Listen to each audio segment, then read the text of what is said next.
Қайырлы күн, құрметті білім алушылар. Бүгінгі дәрісіміздің тақырыбы интернет технологиялар. Интернет қазіргі мезгілде бүкіл бәріміздің қолданатын технологиямыздың бірі. Интернет бұл ғаламдық тұрғыдағы технология. Бұл интернеттің көмегінсіз жұмыс жасау мүмкін емес.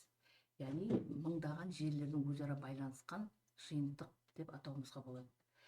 Әрбір қосылған компьютер желіде өз рөлін атқаратын жеке түйін ретінде қызмет етіп, осы кез келген деректерді қабылдап өңдей алады. Бұлар ғаламдық қамту және негізгі миллиардтаған құрылғыларды беріледі және көптеген желілердің мүмкін байланысын реттеп отырады. Яғни интернет пайдаланушылардың саны миллиардтағанда. Қазіргі мезгілде бізде осы интернеттің заманы болғандықтан интернеттің мүмкіндігін және оларды пайдаланушылар көптеп қолдануында. Ол былай қарағанда осы интернетті қолдану бүкіл әлемде миллиардтаған, яғни 5,5-6 миллиардтаған адамдардың санынан асып кетіп отыр. Бұның өзі бұл желінің, бұл технологияның қарқынды дамуының мүмкін екенін көрсете алады. Жалпы осы интернет технологиясының негізгі архитектурасы ол клиент-сервер. Клиент браузер немесе қосымша арқылы сұраныс жіберіп, жауап алып отырады. Ал сервер сайттармен әрекеттесіп, сұраныстарды өңдей алады. Дерекқор пайдаланушы деректерін мазмұнды сақтайтын бөлек жүйе. Яғни мынағы айтқан бәрі бір-бірімен байланысты да. Алдыңғы сабақта біз деректер қорын айтқан болсақ, осы деректер қоры осы интернет, яғни архитектурасында да кең орын алып отыр. Яғни бүкіл деректерді қауіпсіз сақтайтын жүйе ретінде. HTTP сұраныс ұғымы бұл жерде клиент сұраныс жіберіп отырады браузерлерге. Одан кейін сервер өңдейді, сұраныс талдап қажетті деректерді дайындайды. Одан кейін жауап беріледі. Сол банағы берілген сұраныстарға жауап бергезінде жауап қайтып беріп отырады. Одан кейін барып браузер алынған мазмұнды пайдаланушыға көрсетіп отырады. Яғни белгілі бір деректердің өңделуі кезінде ары қарай мазмұнын көрсету арқылы белгілі нәтижелерді анықтап отырады. Бұл интернет желісіндегі бір рангылық желі архитектурасы қызмет жасайды. Бұл жерде әрбір түйіндер клиент сервер бола алады. Кез келген ресурстар түйіндер арасында бөлінеді. Байланыстар, яғни мәліметтер, деректер арасындағы байланыстардың жүзеге асуы қарқынды жүре алады. Орталықтандырусыз арқылы тұрақтылық артады. Яғни бір белгілі орталыққа тәуелді болмай, ары қарай желілер арқылы мәліметтердің таралуы белгілі бір жүйелі түрде жұмыс жасап отырады. Файлдық алмасу. Үлкен файлдарды жүктеп жіберуге мүмкіндік береді. Одан кейін блокчейн деген бар, криптовалюталар, орталықсыздандырылған қосымшалар негізі болады. Қазіргі мына криптовалюталардың да криптовалюталарға шабуылға жасау оларға да мысалға, осы бағытта да жұмыстар көптеп жүргізілуде. Көбінесе веб желілермен жұмыс жасайды. Яғни бұл жерде вебтің негізі URL және HTTP протоколдары. Ол, яғни бірнеше протоколдармен жұмыс жасап, протокол, домен және жолдардың қосындысы арқылы бізге жаңағы URL құрылымдық мүмкіндіктерді бере алады. HTTP әдістері серверлерден деректерді алып, дер кезінде өңдеп жіберіп отырады. HTTPS қауіпсіздігі ол бағанағы шифрлау мүмкіндіктерін беріп, деректердің қауіпсіздігін қамтамасыз етеді. HTML бул веб беттеринин курулуму. Азыркы мезгилде мына веб косумчаларын жасоо, жана сайттар жасоо кезинде мына мүмкүндүктөрдү караштырууыбызга болот да. Мына гипермәтиндик HTML гипермәтиндик белгилөө тилдери бул жана буга аткаратын кызмети кез келген веб беттин структурасын курайтын негизги технология. Яғни оларды ары карай жасауга, үйлөстүрүүгө мүмкүндүк берүүдө осы нени HTML мәтиндик гипермәтиндик белгилөө тилин пайдалануубузга болот. Кыскача көрүнүш бетчелерин куруудун. Бул жерде жана кужаттардын түбүрлүк элементи HTML, head мета деректер менен силтемелер, body көрүнетін мазмундар, гиперсилтемелер, буларга манагы суреттер косуу, блоктук контейнерлердин мүмкүндүктөрүн жалгау, осулардын баардыгынын аткаратын негизги тегтердин кызметтери көрсөтүлгөн. XHTML және онун ерекшеликтери. Буларда курулумдук эрежелерге сайкес жумуш жасайт. Бул жерде енді мына код жазганда катесиз жазуу, барлык тег манагы тегтердин жазылуун камтамасыз этип, улардын ар түрдүү атрибуттарынын жумусуна жооп берет. Стандарттарга сайкеслик браузер арасында үйлесимдиктерди камтып, улардын осы тилде жазылган коддун сапасын жаксартуу мүмкүндүктөрүн алат. Тағы бір ұғым SSS стильдер және дизайн. Бұлар осы беттерінің көрінісін, түстерін, шрифтарын, орналасуын кескіндейді. Яғни жаңағы белгілі бір бетчелерге стильдерді орната алат. Бұл жерде ол үшін мынандай үш ұғымды қарастырады. Сыныптар, класстар, бірнеше элементтерге бірдей стиль қолдану. Класс name синтаксис қолданылады.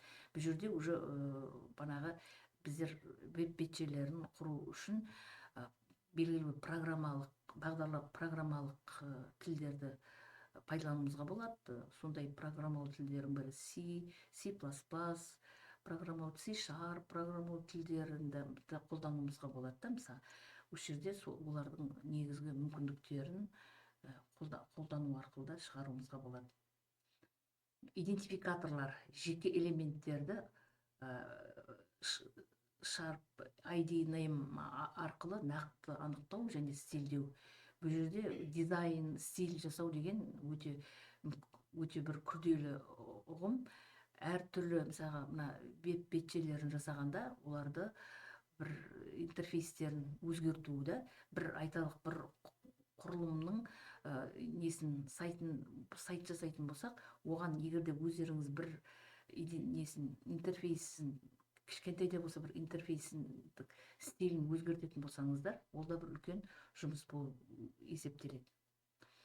Каскад принципі, стильдер басылымдық бойынша қолданылады, инлайн класс арқылы жүзеге асырылады. Тағы бір ұғым JavaScript, бетчелердің интерактивін қамтамасыз ету. Яғни JavaScript бұл веб-беттер динамикалық, интерактивті түрде болуын қамтамасыз етеді. Бұл жерде жаңа пайдаланушының әрекеттері, форманы толтыру, яғни батырма басылуларына, олардың қозғалысына жауап беру. Дом манипуляциясы бет элементтер динамикалық түрге келтіру. Оларға манағы айтқан өзгерістер енгізу, қосу, қажет болмаса жою мүмкіндіктерін бере алады.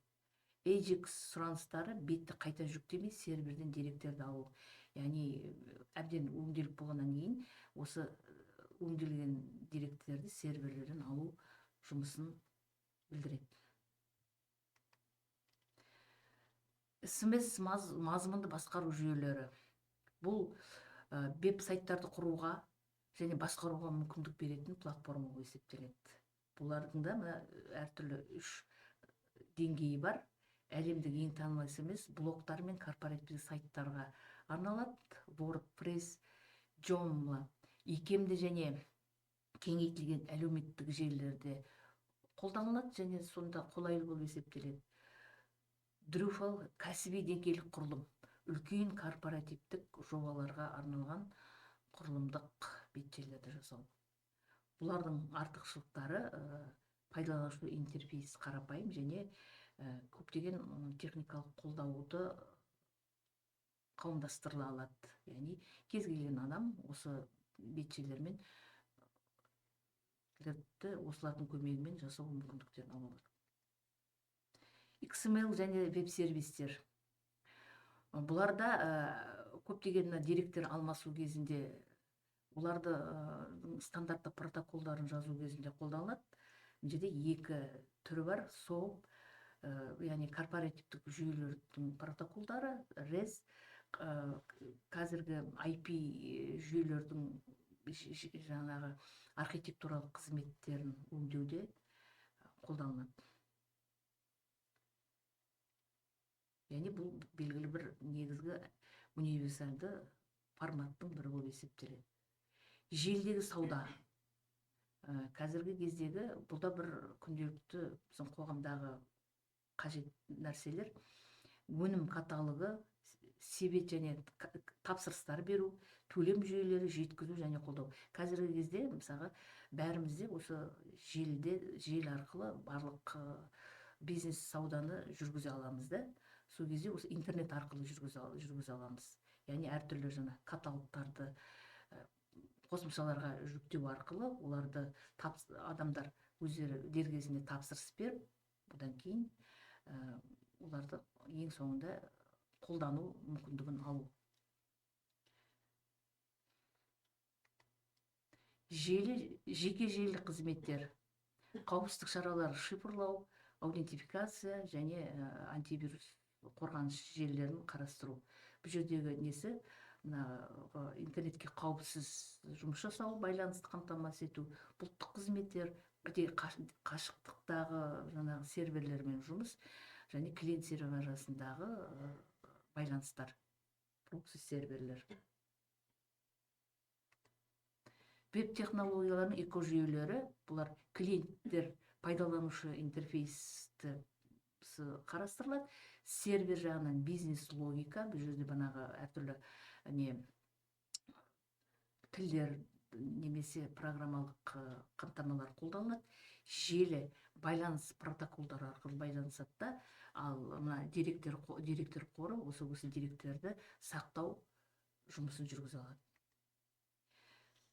Қорытындылай келсек, интернет технологиялардың болашағы мен маңызы қазіргі мезгілде зор деп айтуға болады. Бұл тоқтаусыз даму үстінде және цифрлық әлемнің негізін құрастырады. Егерде бұның болашағы тағы да жасанды интеллект, веб қосымшаларға машиналық оқыту, дербес ұсыныстар жүргізу және автоматтандыру. Одан кейін заттар интернеті, құрылғылардың өзара байланысы, ақылды үйлер, қалалардың дамуы, қазіргі мезгілдегі ақылды қалалар, осы смарт қалалар деп атаймыз ғой, осы заттар интернетінің көмегімен жүзеге асырылады.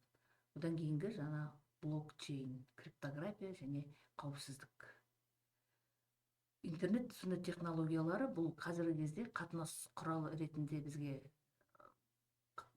беріліп, өмір сүру тәсілін өзгертетін негізгі технология болып есептеледі. Интернеттің көмегінсіз қазір бізде жұмыс жасау мүмкіндігі жалпы жоқ деп айтуымызға болады. Сондықтан интернет өмір сүру бағытындағы бірден бір қолданылатын технология болып есептеледі. Осымен сабағымыз аяқталды. Назар қойып тыңдағандарыңызға рахмет.